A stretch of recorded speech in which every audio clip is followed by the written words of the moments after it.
의문의 전화 한 통 16회입니다. 그건 그렇고 지금부터 5년 전이라면 어쨌든 세주는 혼자 살고 있었을 것이다. 지금 민주에게 문자를 보내는 의문의 여자는 2년 전에 만났다고 했으니 굳이 자기를 만나기 그 이전에 그의 5년 전 여자를 가지고 불쾌해야 할 필요가 있는가? 그리고 그녀에게 전화까지 걸어 따질 필요가 있는가?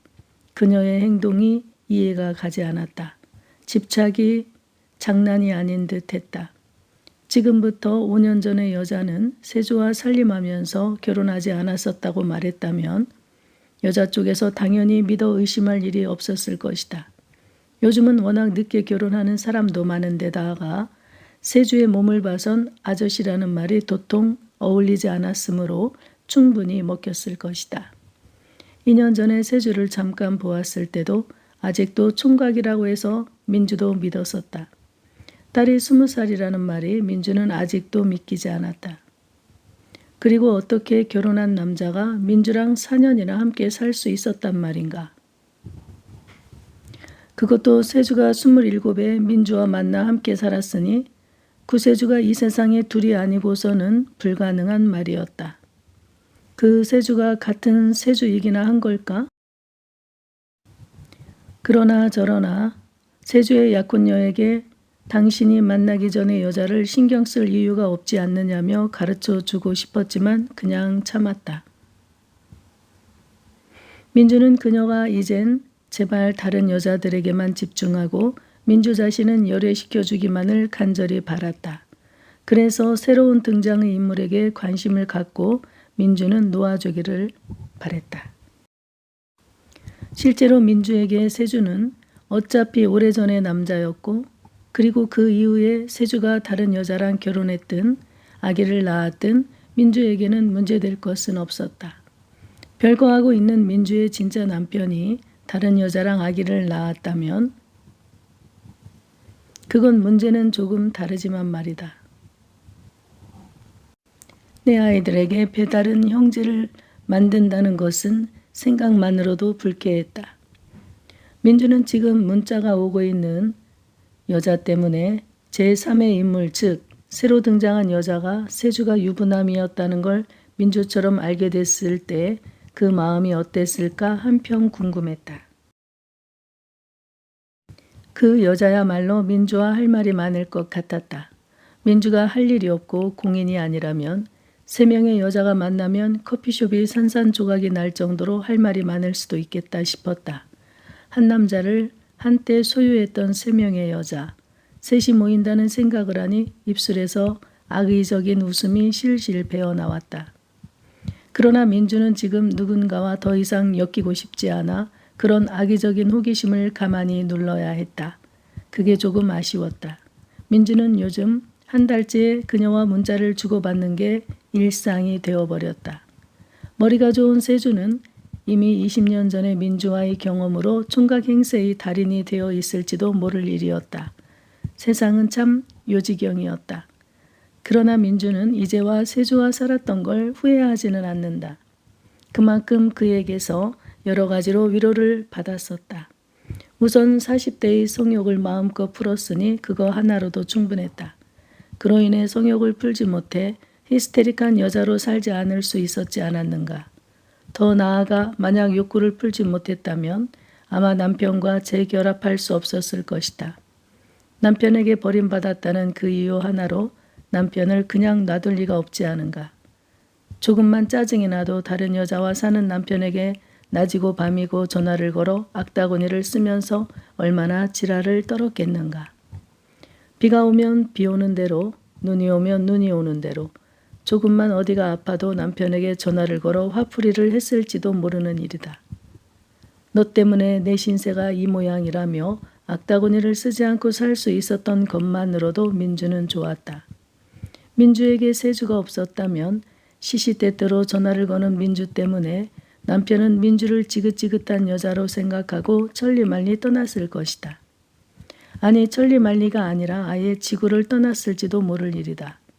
더 나아가 욕구를 풀 수 없던 민주는 정신이 돌아 남편을 찾아가 죽였을지도 모를 일이었다. 세주를 만나기 전, 그러니까 남편이 민주를 떠났던 처음 2달 동안은 진짜로 그런 꿈을 꾸기도 했었다. 남편이 자고 있는데 베개로 남편의 코를 눌러 숨을 못 쉬게 하였던 꿈을 꾸고 얼마나 식은땀을 흘리며 놀랐던가. 사람은 극한에 처하게 되면 사실 어떻게 변할지 아무도 모른다. 교도소에서 남편을 죽이고 살인죄로 복역 중인 여자 중에 대부분 착한 여자들이 많다고 들었다. 착한 여자들이 참고 참다가 순간적으로 돌변해 남편을 죽였다는 사례가 많은 것도 그게 다 억눌려 있던 감정이 한순간 복받치면서 폭발해 이성을 잃었기 때문이었을 것이다. 사람이 순간 돌변하면 이성은 사라지고 쌓이고 쌓인 감정만 남아 괴물이 되어가는 것처럼 말이다. 그런 생각에 미치자 그 시절 민주에게 나타난 세주는 이름 그대로 교회에서 말하는 예수 그리스도보다 더 진짜의 구세주였었다. 그리고 그런 추억은 아무나 가지고 있는 추억이 아니라고 생각했다. 민주는 특별한 경험을 한 그때를 나쁘게 기억할 이유가 없었다. 구세주가 진짜로 20살의 딸이 있었던들 지금의 와 민주에게 그게 무슨 대수랴. 2006년 과거. 세주와 2002년에 같이 방을 얻어 살림에 들어갔고 1년만 살기로 했는데 어찌하다 보니 4년째 재계약을 하며 살게 되었다. 계속 재계약이 될 때마다 민주는 고민이 늘어갔다. 이렇게 사는 게 과연 옳은 일인가? 이제 가상현실에서 튕겨나와 현실의 세계에 적응해야 하지 않을까? 과연 현실에 적응이나 할 수 있을까? 걱정이 되었다. 어차피 그와는 미래를 함께 할 수 없었고 세주를 장가보내야 한다는 마음 또한 무겁게 자리를 잡고 있었다. 문득문득 가상의 세계와 현실의 세계가 혼동되곤 했다. 자신의 자리가 어디가 진짜인지 감을 잡을 수가 없을 때도 있었다. 세주는 늘 같이 있는 걸 원했고 혼자는 밥도 잘 안 차려 먹다 보니 민주는 늘 세주의 아침을 뺀 두 끼니의 해결을 위해 바쁘게 살았다. 어느 날부터 원룸에 들어갈 때마다 이건 진짜가 아닌 가짜 인생이야. 누군가 자꾸 귓가에 대고 속삭여 주는 것 같았다. 민주는 약국 아르바이트를 계속하고 있었으므로 아침에 나올 때 밑반찬을 싸서 나왔다. 원룸에서는 주방이 좁아 반찬을 만드는 데 한계가 있었다. 재료도 그렇고 음식을 만드는 그릇도 마땅치 않았다. 원룸은 그저 싸간 반찬을 덜어먹을 정도의 접시와 밥그릇 정도가 있을 뿐이었다. 차라리 집에서 만들어가는 게 편했다. 반찬을 원룸에 갖다 놓고 원룸 바로 옆인 약국에 가서 일하고 점심시간이면 아르바이트를 끝내고 바로 약국 옆인 원룸에 들어가서 늦은 점심을 먹었다. 그 시간이면 세주도 오전 아르바이트를 끝내고 원룸으로 돌아왔다. 오후에만 하던 바리스타를 오전에도 3시간 정도 더 하고 있었다. 그렇게 세주는 민주의 시간에 맞춘 일자리가 나오면 그곳에서 일했다. 그리고 둘이 놀다가 저녁 먹고 그리고 민주는 아이들 집에 오기 전에 집으로 들어가 있었다. 민주는 처음 2년 동안은 그런 생활이 즐거웠다. 세주는 한 달에 한 번 서울에 올라가 이틀 정도 있다가 내려왔다. 물론 그 이틀 동안도 둘은 밤을 새워 통화를 했었다. 우린 몸이 같이 있을 때를 빼놓고는 언제나 전화를 붙잡고 살았었다. 그걸 민주가 요구한 건 아니었다. 12살 연상의 여자는 어떤 것도 먼저 귀찮게 하지 않았다. 그가 언제나 함께하길 원했다. 세주가 그렇게 하는 걸 좋아하니 민주는 그렇게 해주는 세주가 덩달아 그저 좋았을 뿐이었다. 좋았을 뿐만 아니라 사랑이란 두 글자에 믿음이 갔다. 나아가 오로지 민주에게만 집중해주는 세주가 고마웠다. 처음엔 민주를 어디도 꼼짝 못하게 하는 세주가 자기를 사랑해서 그런가 보다 생각하고 전부 맞춰 주었었다. 그리고 그렇게 해주는 그가 귀여워서 엉덩이를 톡톡 두드려 주기도 했었다. 그런데 시간이 흐를수록 의문이 생겼다. 관심을 넘어 집착이 아닐까 하는 불안의 신호가 슬슬 감지되기 시작했다. 아니 사실 딱 관심인지 사랑인지 집착인지 의처증인지 분간이 가지가 않았다. 같이 있으면 민주도 그저 좋았기 때문에 같이 있고 싶어하는 세주가 자기를 사랑하고 있다고만 생각했다. 그러나 4년을 자유롭게 어디를 나가지도 못하고 누구를 만나지도 못하고 꼼짝도 못하고 살다 보니 어느 날부터인지 원룸에 들어가는 게 마치 갑갑한 동굴로 들어가는 것처럼 숨이 막히기 시작했다. 물론 처음부터 원룸은 물리적으로 보자면 거북이 등짝만한 공간이었고 좁아 터진 공간인 건 맞았다. 그런데 처음엔 그 사실을 알면서도 그 좁은 공간이 좁게 느껴지거나 답답하다고 느껴지지 않았었다.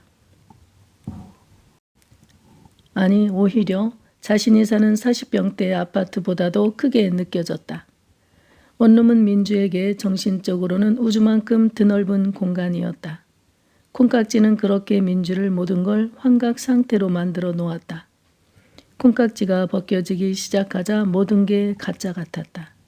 이건 진짜가 아니었다. 원룸은 그냥 숨쉬기도 답답한 공간일 뿐이었다.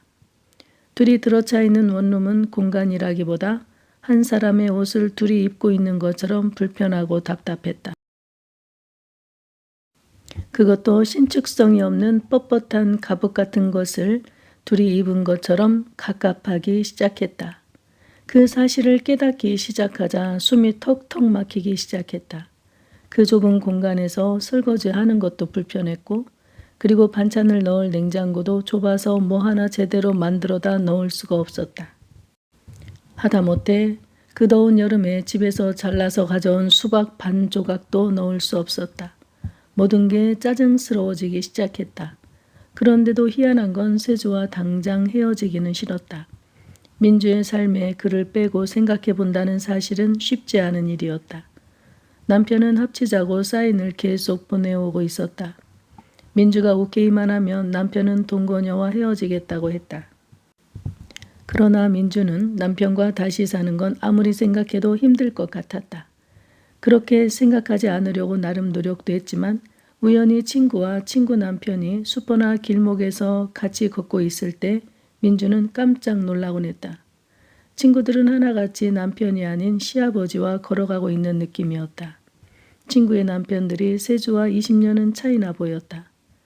민주는 어떻게 하면 좋을지 난감했다. 그럴 때마다 남편과 합치는 건 지금은 아니라는 결론에 이르고 말았다. 이젠 또래의 남자와는 함께할 수 없을 것 같았다. 애초에 젊은 남자와의 만남을 시작하지 말아야 했었나 후회도 되었다. 민주는 이러지도 저러지도 못하고 가상의 세계와 현실 세계를 정처 없이 오가며 시간만 보내고 있었다. 그러나 이 문제를 가지고 그 누구한테도 상의할 수가 없었다. 어떻게 친구 보고 너는 시아버지랑 사는 것 같이 보여 이런 말을 할 수 있단 말인가. 민주는 낭패였다. 이젠 세주와 헤어지면 영원히 혼자 살아야 하나 걱정이 되었다. 아무리 생각해도 세주는 연애하기엔 좋은 남자일지 몰라도 남편감으로는 고개가 저어졌다. 그 역시도 민주와 영원히 사는 건 상상도 하지 않았겠지만 말이다. 고민 중인 어느 날 친구 선화에게서 아침 대바람부터 전화가 걸려왔다. 이른 아침에 전화한 선화는 일찍 전화해서 미안한 기색은커녕 대뜸 따져 물었다. 야, 너 뭐냐? 너 그때 5살 연하의 남자와 사귄다고 하지 않았니? 선아는 숨도 쉬지 않고 쏘아붙였다. 응, 맞아. 그런데 왜? 너 어제 비열한 거리 영화 보러 갔었지? 너도 어제 그 영화 봤었니? 목소리를 보아 선아가 둘이 영화 보는 걸 본 눈치였다. 민주는 죄인이 되어 목소리가 기어 들어가고 있었다. 영화 보러 갈 때마다 주변에 아는 사람이 없나 예민한 감각으로 조심스레 주변을 확인하고 확인했었다. 어제도 분명히 아는 사람을 못 본 것 같았는데 하필 다른 사람도 아니고 선화가 보았던가 보았다.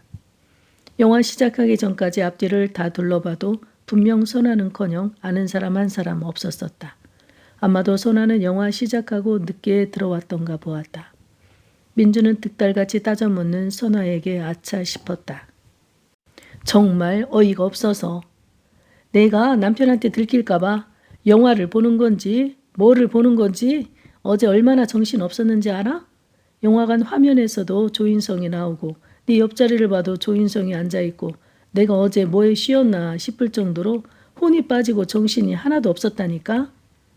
선아가 너무 빨리 말해서 민주는 무슨 말인가 알아들을 수가 없었다. 조인성이 내 옆에? 민주는 선아의 말을 되짚어 말하며 천천히 되묻다가 아하 하며 풋 하고 말았다. 얼른 사과했다. 아, 미안해. 맞아. 내가 만나는 친구가 조인성 꼭 닮았지. 야, 너 미안하다면 다야? 남편이 너를 알아볼까 아주 죽는 줄 알았어. 네가 남자 사귀는데 어떻게 된 게 내가 남자를 사귀다 들킨 것처럼 얼마나 불안했는지 너 알기나 알아? 혹시 네 남편도 나를 봤을까? 사건이 커지는 것 같았다. 꼬리가 길면 잡히는 법, 누구를 탓하겠는가. 신중하지 못한 자신을 탓했다. 몰라. 다행히 우리 남편은 너를 못 알아본 것 같더라. 우리 남편이야 앞집 여자가 안경을 썼다 벗어도 몰라보고 머리를 길었다 잘라도 누군지 몰라보는 사람이잖아. 껌껌한 데서 네 뒤통수만 보고 못 알아보는 건 당연하겠지만 그래도 난 불안해서 죽을 뻔했다니까? 선아는 아까부터 정신없이 다다다다 입에다 성능 좋은 오토바이를 달아놓은 것처럼 속사포로 말했다. 여기까지는 그렇다 쳐. 어차피 네가 남자 만나는 건 내가 알고 있었으니. 그런데 너 어제 같이 영화 보러 온 남자가 너보다 10살도 더 어려 보이던데? 그랬어? 그렇게 보이는구나. 선아는 뒷모습만으로도 이미 나이 차이를 알아버렸던 모양이었다. 뭐? 보이는구나? 선아는 혀를 끌끌 찼다. 그래, 네가 봤다니 더 어떻게 숨기겠니? 실은 나보다 12살 어려. 민주는 선아의 질문마다 계속 버벅거렸다. 그리고 이미 보고 따지는 친구에게 이실직고 하지 않을 수가 없었다. 뭐? 뭐라고? 야, 너 미쳤니? 그런 어린애를 가지고 네가 가지고 놀면 되겠니? 선아는 5살 어리다고 할 때는 부러워하더니 12살이 어리다고 하자 노발대발 난리를 쳤다. 가지고 놀다니 그냥 어쩌다 그렇게 됐어. 서로 헤어져야 하는데 아직 헤어지지 못하고 있을 뿐이야. 야, 넌 그걸 말이라고 하는 거야? 네가 야멸차게 했어야지. 그 애송이가 아직 젊어서 제 인생 그냥 썩히고 있다는 걸 몰라서 그렇지. 그러니까 걔가 지금 몇 살이니? 우리보다 12살이 어리면 뭐야? 지금 31살인가? 민주가 아무 말도 못하고 있자 혀를 내두르며 이어 말했다. 야, 31면 한창 젊은 나이에 젊은 여자 만나 결혼해야 하는데 너랑 몇 년째 그러고 있느라 지금 늪에 빠진 줄도 모르고 정신 못 차리고 있는 거잖아. 아니, 가만히 있어봐. 그럼 네가 지금 4년째 만나고 있으니 그 남자 27에 너랑 만나 동거하기 시작한 거네? 아이고 맙소사. 미쳤다 미쳤어. 세상이 어떻게 되려고 이러니? 이건 미친 거야. 미치지 않고 어떻게 이런 일이 있을 수가 있니? 선아는 마치 자기의 남동생이 12살 연상의 유부녀와 사귀는 걸 알고 난 사람처럼 노발대발하였다. 그래서 나도 아닌 게 아니라 지금 헤어질 준비를 하고 있어. 야, 당장 헤어져. 넌 지금 한 남자의 인생을 망치고 있는 거라고. 그렇다. 선아의 말대로 세주가 더 같이 살자고 해도 어른인 민주가 안 된다고 단호히 말해야 했다. 그러나 둘은 서로 같이 있으면 좋다는 이유로 하염없이 세월을 보내고 있었다. 떠나지 않는 이상 민주는 굳이 떠밀려고 하지 않았다. 그렇게 남편처럼 젖어들고 있었다. 민주는 선아의 일침으로 찬물을 뒤집어 쓴 것처럼 정신이 번쩍 났다.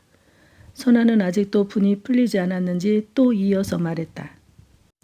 야, 지금은 걔가 어려서 뭘 모르지만 만약에 세월이 흘러 자신의 인생을 뒤돌아본다면 가장 젊고 중요한 시기에 나이 먹은 여자랑 살면서 인생을 낭비했다고 생각하지 않겠니? 인생이 후반기에 그 어린 애송이가 뒤를 돌아보고 쓸개나 간을 씹은 것처럼 얼마나 쓸쓸하겠니. 그러니까 그만 헤어져. 안 그러면 난 더 이상 너를 안 볼 거야. 민주는 이번엔 찬물이 아니라 똥바가지를 뒤집어 쓴 것 같았다. 자신이 얼마나 위험한 일을 하는 건지 똥물을 뒤집어 쓰고 나서야 알아차렸다.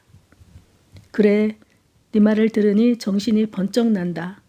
정말 내가 들어 마땅할 소리야. 당장 방을 빼야겠어. 그리고 사실 나도 이제 조금 지쳤어. 그래, 벌써 4년이 넘었잖니. 이젠 추억으로 묻어두고 호적의 잉크도 마르지도 않았을 것 같은 그 애송이를 당장 서울로 보내. 나 그냥 하는 말이 아니야.